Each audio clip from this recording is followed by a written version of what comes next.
La foire du livre, qu'est-ce que c'est? Des livres par centaines, des auteurs, des dédicaces. Mais c'est aussi l'envers du décor, la critique littéraire. Au détour d'une allée, nous rencontrons Justine, jeune apprentie critique. Elle conseille les visiteurs sur les lectures du moment. Mais c'est auprès de la revue littéraire Indication que Justine a appris à devenir une critique perspicace. Tombée par opportunité sur Indication, qui s'est révélée être magnifique comme expérience, étant donné que je suis chez eux depuis septembre. Ils m'ont permis de toucher un peu la critique littéraire.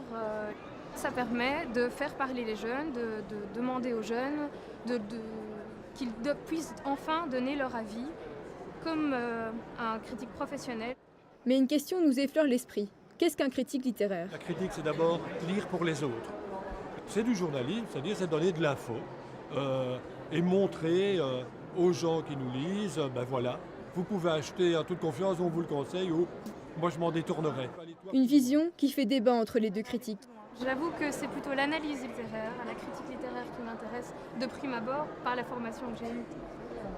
Et donc, qui se base aussi sur une argumentation en soi. Et donc tu voudrais travailler plutôt pour des bouquins ou des revues purement littéraires, du genre magazine littéraire, ou faire toi-même des essais sur les auteurs. Bonne question. Mais quelles sont les qualités d'un bon critique? Le métier de critique littéraire en tant que tel, comme ça, ben ça n'existe pas. Il faut faire du journalisme aussi, ou avoir d'autres cordes à son arc. Le critique littéraire qui travaille pour un journal, il ne va pas gagner sa vie, mais il faut aussi être pragmatique. Souhaitons à Justine d'être pragmatique et pourquoi pas de remplacer Thierry Belfroid.